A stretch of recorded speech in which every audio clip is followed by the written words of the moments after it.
घास का घर। राम प्रसाद पासवान कई सालों से एक जमींदार के पास उसके बगीचे के माली के रूप में काम किया करता था। वो उस जमींदार के आधा एकड़ के आम के बगीचे में घास से बने हुए घर में रहता था। उसको गांव वाले सब घास का घर करके बुलाते थे। उसकी पत्नी की कुछ साल पहले मौत हो गई थी। उसकी लड़की थी, वो शादी करने लायक हो गई थी। वो जमींदार अपने परिवार के साथ अमेरिका जाते जाते उसका आधा एकड़ का आम का बगीचा राम प्रसाद को ऐसे ही देकर चले गया।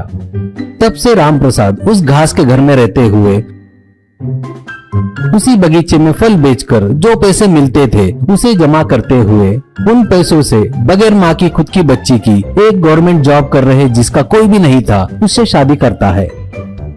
लड़की और जवाई उसकी आंखों के आगे रहना करके उसी बगीचे में घर बनाने जा रहा था, तो जवाई और लड़की नहीं चाहते थे, उसी घास के घर में रहने की जिद कर रहे थे। आम के लिए उसके बगीचे में आने वाले व्यापारी लोग उस घर को देखकर बहुत तारीफ करते थे। एक आदमी, अरे वाह, अपन भी शहर में बगीचे में ऐसा ही घास का घर बनाए तो ये शुद्ध हवा नैसर्गिक हवा रही तो अपने को फैन की एसी की जरूरत नहीं रहेगी, अपन भी बढ़िया रह सकते हैं, ऐसा कहता है। और एक आदमी, राम प्रसाद जी ऐसा घर हमें भी बना कर दो प्लीज, ऐसा कहता है। राम प्रसाद बड़े गर्व से, ये घर सिर्फ मेरा है और पूरे गाँव में किसी के लिए ऐसा घर मैं कभी नहीं बनाऊंगा करके बोलता था। इससे उनको गुस्सा आता था। और एक आदमी, हेलो, ये तो सिर्फ घास का घर है, कभी न कभी ये घास सूखकर मामूली घास का घर तो बन ही जाएगा ना यार। राम प्रसाद, ऐसा कभी नहीं होगा क्योंकि इसके सभी और बारीक नली बनाकर उस घास की जड़ों को भीगते हुए रहे ऐसा बनाया है करके हंसता है। एक दिन उस गांव का सरपंच, आम चाहिए जी, हमारे रिश्तेदारों को भेजना है, कितने का होगा बताओ, सभी फलों को तोड़कर रखो, मेरे आदमी आकर ले जाएंगे। तभी राम प्रसाद के घास के घर से निकलते हुए लड़की और जवाई को देखता है और, अरे क्या है रे ये, तेरे घास का घर क्या तेरे लड़की को रहने के लिए दिया क्या? देख अभी आइडिया आया है, तेरे ही हाथों से मेरी लड़की और जवाई के लिए एक बढ़िया हमारे बगीचे में 3 बेडरूम का हरे घास का घर बना कर दो, लगे तो जितना चाहिए पैसा उतना ले लो, आने वाले महीने के आखिर तक पूरा बन जाने को होना, ऐसा कहता है। राम प्रसाद, बाबूजी घास का घर बनाना सीमेंट का घर बनाने जितना आसान नहीं है जी। घर बनाने के लिए जितनी बड़ी घास चाहिए उतना बढ़ने के लिए कम से कम 6 महीने लगेंगे। फिर भी जब मैंने अपना घास का घर बनाया था उतना दम उतनी शक्ति अभी नहीं है जी। आम तोड़ने के लिए आपके आदमियों को भेज दो, मेरी उम्र हो गई है बाबूजी, ऐसा कहता है। ऐसा जवाब सुनते ही सरपंच को गुस्सा आता है। यानी तेरी लड़की के लिए ठंडे हरी घास का घर बना कर देगा, मैं अपनी लड़की के लिए बांध कर मांग रहा हूँ तो नहीं बोल रहा है क्या? इसलिए ऐसे बहाने बता रहा है, तो किससे बात कर रहा है पता है ना, फिर भी ऐसी बात कर रहा है क्या? मेरे को ना बोलकर इस गाँव में जी सकता है क्या? कहकर गुस्से से चला जाता है। अगले दिन महाशिवरात्रि था।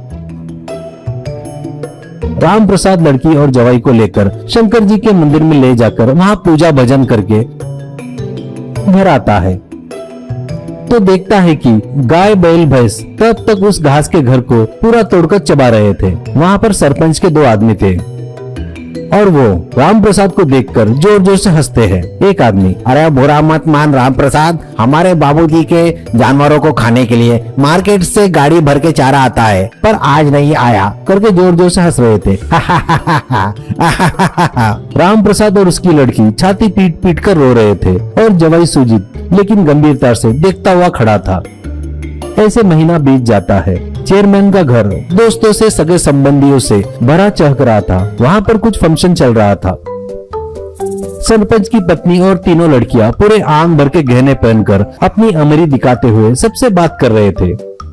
तब सुजीत 4 कांस्टेबल के साथ आकर, तुमने गांव से पूरा टैक्स वसूल किया लेकिन रिकॉर्ड में हिसाब बहुत कम दिखाते हुए कम से कम 400 करोड़ रुपए तुमने अपने लोहे की पेटी में छुपा के रखे है ना, करके कंप्लेंट आई है। तुम्हारे घर की औरतों के शरीर पर लाखों के गहने देखकर ही पता चल रहा है। चलो तुम्हारी लोहे की पेटी खोलो, ऐसा कहता है। सरपंच घबरा कर, अरे कौन हो तुम? ऐसा कहता है। मैं IAS Sujit, income tax inspector, कहकर लोहे की पेटी खुलवाता है। वहाँ पर आए लोगों की आंखें फटने लायक नोटों के बंडल निकाल कर सबको दिखने जैसा रखकर, आपने भरे सो रिटर्न्स का और ये दिख रहा पैसों का हिसाब देखे तो कम से कम 400 करोड़ ब्लैक मनी का हिसाब आपके पास से लेने के लिए आपको अरेस्ट कर रहा हूँ, ऐसा बोलकर कांस्टेबल को इशारा करता है। तब चेयरमैन, तो आप राम प्रसाद के जवाई है ना?